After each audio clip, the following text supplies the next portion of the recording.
Olá, pessoal! Meu nome é Bruna e a nossa aula agora será sobre os modos verbais. Vamos lá? Antes de começar o assunto em si, eu gostaria de propor a vocês uma dinâmica. Essa dinâmica vai ser em torno dessa imagem, né? A imagem de um objeto, no caso, um PS4. E eu vou pedir a quem esteja me assistindo para escolher um dos três personagens que eu vou apresentar. Cada personagem vai ter uma diferente função. Aí vocês podem pausar o vídeo e escrever, fazer anotações e tal, para que no decorrer da aula a gente entenda para que essa dinâmica está sendo feita. A gente vai discutir sobre ela lá para o finalzinho da aula. Então, esses personagens são um vendedor, um cliente e um jornalista. Ai, meu Deus, está atrapalhando aqui, né? Pronto. Um vendedor, um cliente e um jornalista.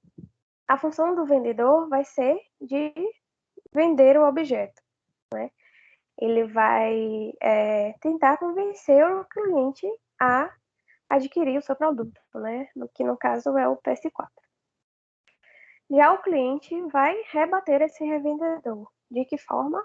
Ele vai apresentar ao vendedor alguns motivos pelos quais ele não compraria, né? Os motivos que o fariam não comprar o PS4. Já o jornalista vai escrever uma notícia sobre o PS4, né? Essa notícia pode ser de qualquer forma. Pode ser apresentando um malefício do PS4, um benefício, enfim. Também não precisa ser muito longa. Se você preferir, você pode fazer apenas a manchete, né? Que vai trazer a ideia principal. Vocês vão poder pausar o vídeo, né? E pensar nessa atividade aí. E a gente vai retomar ela no final. Agora a gente vai ver sobre os modos verbais, né? Eles estão relacionados às atitudes de quem fala ou escreve, exprimindo a posição do falante diante de uma posição verbal. Na língua portuguesa, a gente tem 3 modos verbais. Um deles é o modo indicativo. Esse modo é empregado quando a atitude do enunciador revela ser um fato sobre o qual se escreve ou fala algo real. Então, é o modo da certeza, né? Que expressa algo que seguramente vai acontecer, ou acontece, ou já aconteceu. Por exemplo, eu leio todos os dias. Trabalho no escritório da empresa. O trem partiu da estação às 3 horas da tarde de domingo. A mãe fazia lindos vestidos para complementar a renda familiar. Então, todos esses apresentam um fato que já ocorreu, ou que ocorre, ou que vai acontecer, enfim. Esse modo indicativo possui diferentes tempos verbais. Pode estar apresentado no presente, no pretérito perfeito, no pretérito imperfeito, no pretérito mais que perfeito, no futuro do presente e no futuro do pretérito.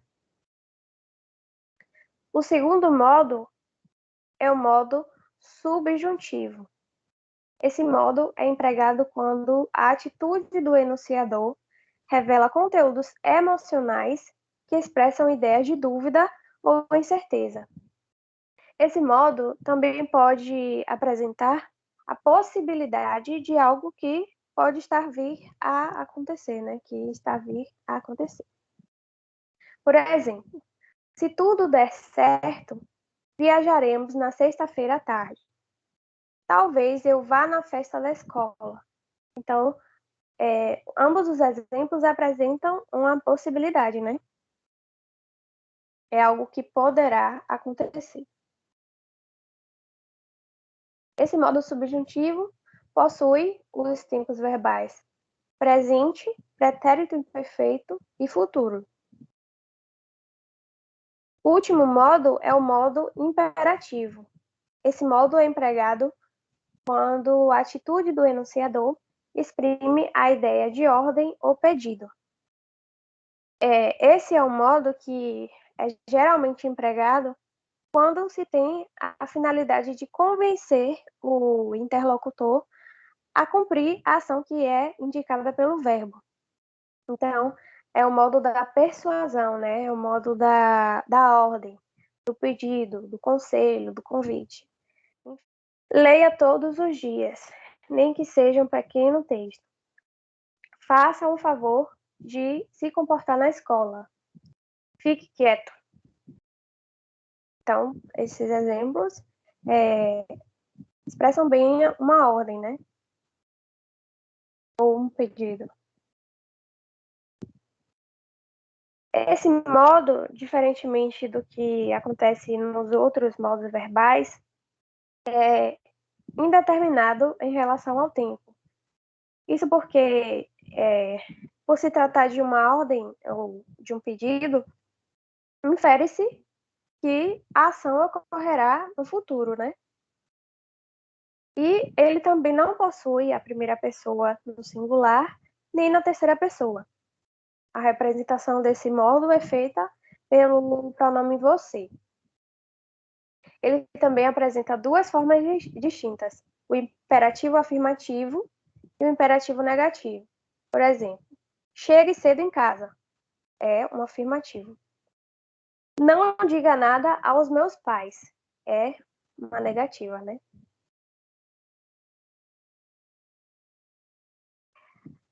Agora que a gente já viu os modos verbais, eu trouxe algumas atividades para a gente fazer e exercitar, para ver se a gente aprendeu, né? A primeira questão é sobre essa tira. Aga, vá cortar madeira para o fogo. O que lhe dá o direito de me dar ordens assim?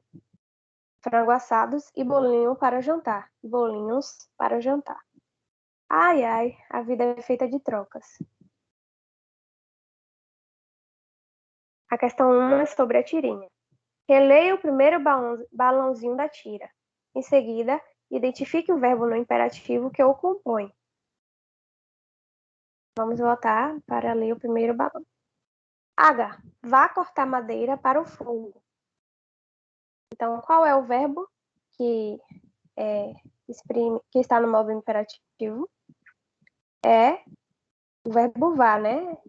Ela está mandando a Aga cortar a madeira, né? Está ordenando. Questão 2.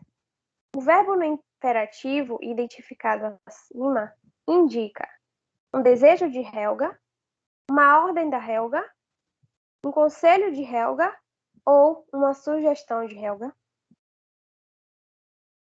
Como já tinha dito, né? É uma ordem. Ela está ordenando que Aga realize a ordem dela, né? Questão 3. Na passagem, o que lhe dá o direito? O verbo grifado foi flexionado no modo letra A, subjuntivo, letra B, imperativo negativo, letra C, indicativo, ou letra D, imperativo e afirmativo. Letra C, né? É o modo indicativo. Questão 4. Na fala de Agar, a vida é feita de trocas. Usa-se o indicativo para exprimir um fato. A. Casual. B. Hipotético. C. Improvável. Ou D. Certo? A resposta é a letra D, né? É um fato certo, né? Se é um fato, é uma certeza. Questão 5. Assinale a frase em que se registra o emprego do modo subjuntivo. Alternativa A. Se você não for cortar a madeira, não haverá jantar. Alternativa B. se convenceu de que era preciso, Agar, perdão, se convenceu de que era preciso cortar a madeira. Letra C.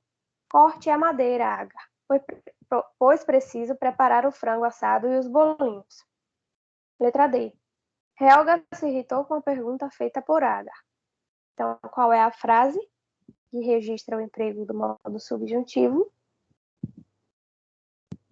É a letra A, né? Está expressando uma possibilidade. Se a madeira não for cortada, haverá uma condição, né? Não haverá jantar. Pronto, agora que a gente já viu o assunto, a gente já exercitou um pouquinho, eu gostaria de voltar à dinâmica que eu propus no início, né? Pelo que a gente já viu, eu imagino que para realizar essa atividade, vocês tenham utilizado os diferentes modos para os diferentes personagens, né? O vendedor, por exemplo, provavelmente utilizou o verbo no modo imperativo, né? Como no exemplo que eu coloquei. Compre o PS4 e ele lhe trará horas de diversão. Então, o verbo compre está exprimindo uma ordem, né? Um pedido. Enfim, ele está impondo que a ação do verbo seja feita. Já o cliente pode ter utilizado o verbo no modo subjuntivo, né? Por se tratar de uma possibilidade, de uma incerteza. Por exemplo, se eu adquirir o PS4, perderei horas de sono. Então, ela está apresentando uma esqueci a palavra, uma possibilidade, né? E também uma dúvida. Já que se ele for adquirir o PS4, ele terá uma condição, né? Ele perderá horas de sono. E por fim, o jornalista provavelmente utilizou o verbo no modo indicativo. Por exemplo, o PS4 atrai o interesse de muitos jovens. Então, o atrai aí está apresentando um ocorrido, né? Está apresentando um fato.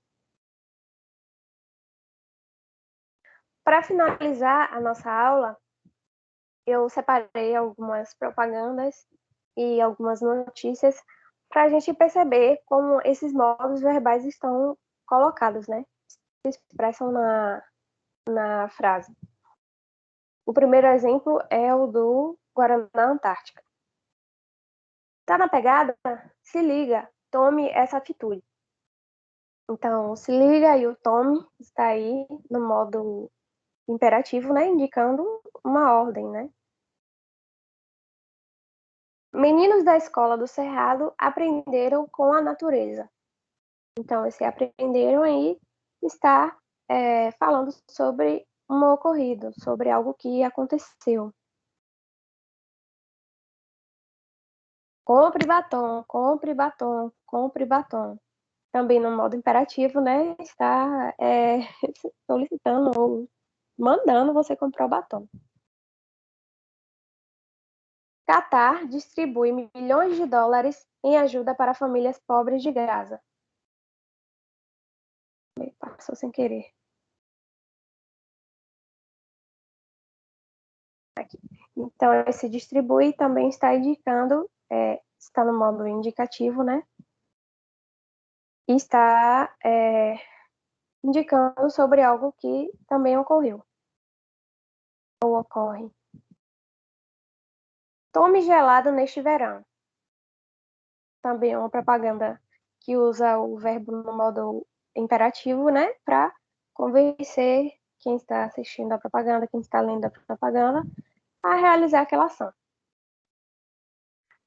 E por último, abra a boca e feche os olhos. Também verbos no modo imperativo, né? Abra e feche.